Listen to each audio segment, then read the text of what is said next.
A ceia é um culto especial, é ou não é? Mas nós já fomos mais do que abençoados, não é?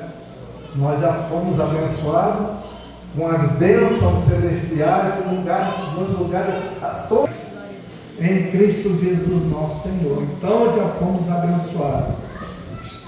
Hoje nós fomos presenteados também com essa bela leitura, o Romanos capítulo 8, né? Que é impressionante. E uma das coisas também que deve impressionar o crente, o cristão, em todas as eras, em todas as épocas, independente se é homem, se é mulher, se é servo ou senhor, não é? É a palavra de Deus. Tudo faz parte do culto, quando nós prestamos um culto como esse a Deus. O louvor, o cântico espiritual, o amém, a adoração a Deus. Mas uma das coisas que tem que impressionar mesmo a todos nós é a Bíblia. E graças a Deus que sempre me impressionou é a Escritura Sagrada. Mas vocês podem ficar da mesma forma, vocês só curvem um pouquinho a cabeça, tá bom? Que eu vou orar pela igreja. É o meu sentimento nesta noite, é de orar pela igreja. Curve as vossas cabeças, em nome de Jesus. Amém.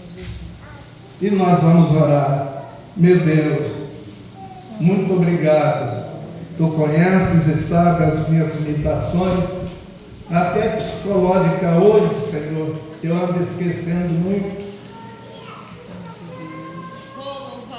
E as minhas limitações físicas também, tu conheces muito bem. Não consigo mais me ajoelhar. Senhor, vem fechar as mãos. Mas muito obrigado por ter me trazido até aqui nesta noite. Eu louvo o teu nome. Senhor, obrigado por ter nos dado a condição de falar do nosso coração tão rebelde. Nosso coração ainda mau, nosso coração ainda tão distante do Senhor. Aproveita das tuas palavras e o Espírito Santo, que tem a responsabilidade de convencer-nos a respeito da salvação, venha convencer mais o nosso coração e conquistar nós mais para o Senhor. Ganha mais nós nesta noite, Pai.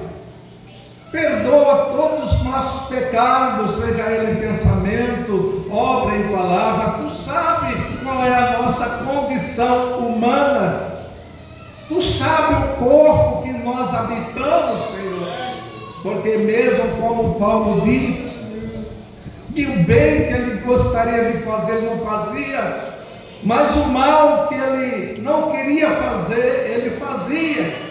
Porque o pecado estava nele, ou seja, na sua carne. Ó Deus, e ele mesmo disse: miserável homem que eu sou, quem me livrará do corpo desta morte? Mas ele olha para Jesus e ele diz: graças ao Senhor Jesus Cristo, louvado seja Deus. Só o Senhor pode livrar-nos desta condenação. Obrigado, meu Deus, por esta noite, por estarmos aqui. Somos gratos a Deus, em nome do nosso Senhor e Salvador Jesus Cristo. Amém, amém, Senhor Jesus, amém. Eu vou ler uma passagem. Onde está ali? Está ali, pastor. Olha, está vendo? Como eu estou?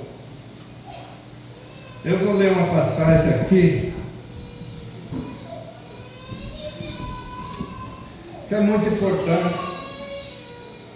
Está escrito no Evangelho de Jesus Cristo, que escreveu São João, capítulo 13, os primeiros versículos, que diz assim. Às vezes a tradução é diferente, mas eu creio que vocês entendem. Diz o seguinte: um pouco antes da festa da Páscoa, sabendo Jesus que havia chegado o tempo em que deixaria este mundo e iria para o Pai, tendo amado os seus que estavam no mundo, amou-os até o fim. Estava sendo servido o jantar, e o diabo já havia induzido Judas Iscariote, filho de Simão, a trair Jesus. Jesus sabia que o Pai havia colocado todas as coisas debaixo do seu poder, e que viera de Deus, estava voltando para Deus. Assim, levantou-se da mesa, tirou sua capa e colocou uma toalha em volta da cintura. Depois disso, derramou água numa bacia e começou a lavar os pés dos seus discípulos, enxugando-os com a toalha que estava em sua cintura. Chegou-se a Simão Pedro, que lhe disse: Senhor, vais lavar os meus pés? Respondeu Jesus: você não compreende agora o que eu estou lhe fazendo, mais tarde, porém, entenderá. Disse Pedro: não, nunca lavarás os meus pés. Jesus respondeu: se eu não os lavar, você não terá parte comigo. Respondeu Simão Pedro: então, Senhor, não apenas os meus pés, mas também as minhas mãos e a minha cabeça. Respondeu Jesus: quem já se banhou precisa apenas lavar os pés. Todo o seu corpo está limpo. Vocês estão limpos, mas nem todos, pois ele sabia quem iria traí-lo, e por isso disse que nem todos estavam limpos. Quando terminou de lavar-lhe os pés, Jesus tornou a vestir sua capa e voltou ao seu lugar. Então lhes perguntou: vocês entendem os que lhes fiz? Vocês me chamam mestre e senhor, e com razão, pois eu o sou. Pois bem, se eu, sendo senhor e mestre de vocês, lavei-lhe os pés, vocês também devem lavar os pés um dos outros. Eu lhes dei o exemplo, para que vocês façam como lhe fiz. Digo-lhes verdadeiramente que nenhum escravo é maior do que o seu senhor, como também nenhum mensageiro é maior do que aquele que o enviou. Agora que vocês sabem essas coisas, felizes serão se praticarem. Amém. Glória a Deus. Felizes serão se praticarem. O Evangelho de Jesus Cristo escreveu Mateus, no capítulo 7, a partir do versículo 24, a respeito dos dois fundamentos.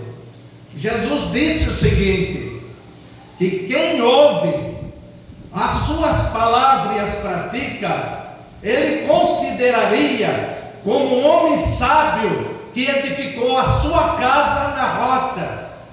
Aleluia. E vieram os ventos e bateram contra aquela casa e não caiu. Louvado seja Deus. Porque é o homem sábio que ouve as suas palavras e deixa descer para o seu coração.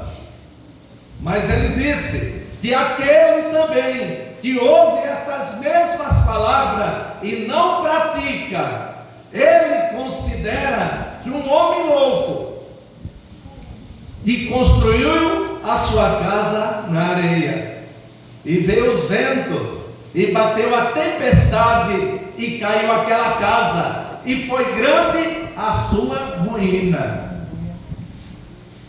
Então o que nós percebemos é que enquanto estamos na terra, precisamos representar o Senhor, como o próprio Jesus representou a Deus. No que? Na aparência física, nos nossos trajes? De maneira nenhuma. Nas nossas atitudes, o nosso caráter, a nossa mudança precisa ser mudada. Precisamos glorificar a Deus. Nós Sabemos disso, que a lua recebe a luz do sol, ela não tem luz própria, por isso que ela ilumina a nossa noite. E olhamos para a noite e de repente a lua cheia, ou então lua minguante, mas não é como o dia com que brilha o sol, não é verdade? Assim também nós somos como a lua, não temos luz própria, precisamos da luz do sol. A Bíblia revela que Jesus Cristo, Ele é o sol da justiça. Aleluia. E Ele é aquele que passa a luz para a lua, ou seja, passa a luz para a igreja. Então a igreja precisa ter luz, para quê? Para brilhar na grande escuridão. O mundo está em treva, nós vivemos de guerra, de rumor de guerra, doenças incuráveis, tristeza, dor, muito sofrimento em toda a terra, mas nós precisamos mostrar Jesus às pessoas. Aleluia. Essa tem que ser a nossa atitude, o nosso proceder como cristão. A Santa Ceia é maravilhosa, nós podemos participar hoje da Santa Ceia. Faz-nos lembrar, nós olhamos para a Escritura, no capítulo 12 do livro de Êxodo, quando o povo de Israel saiu lá de uma grande escravidão do Egito. Eles passaram mais de 400 anos debaixo de uma tremenda e terrível escravidão. Quando Deus mandou Moisés, e houve 10 grandes pragas, e a última praga foi a praga do primogênito. Acredito que vocês saibam disso, não é? E ali Deus mandou que Moisés falasse ao povo: prepara-se um cordeiro ou um cabrito. Aleluia. E asse ele, e vocês, por cada família, se a família for grande, então tem que devorar o cabrito na mesma noite. Se o cabrito for pequeno, divida com o seu vizinho. E se não tiver mais para comer, então você queime ele, mas tem que ser totalmente devorado. Na verdade, a ceia tem que ser totalmente devorada hoje. Aleluia. Não é? Porque Ele é o Cordeiro de Deus. Nós vemos João gritando às margens do Rio Jordão, à beira do Jordão, ele gritando. Ele anunciava, ele disse: aquele que vem depois de mim, ele foi antes de mim, porque ele foi primeiro do que eu. E quando ele olhou ele viu Jesus, aí ele gritou para todo o povo vir. Ele disse: eis aí o Cordeiro de Deus que tira o pecado do mundo. Ou seja, esse cordeiro, ou esse cabrito, que foi morto lá na saída do Egito, para que o povo fosse liberto da grande escravidão, ele seria o cordeiro que morreria numa cruz para salvar todos aqueles que nele acreditassem. E hoje nós podemos participar desse cordeiro, desta libertação. Comemos o pão, e também devemos beber o suco, ou vinho, que na verdade é o sangue de Cristo que traz para nós alimentação. Deus abençoe todos vocês em nome do nosso Senhor e Salvador Jesus Cristo. Todos digam amém. Amém. Muito obrigado.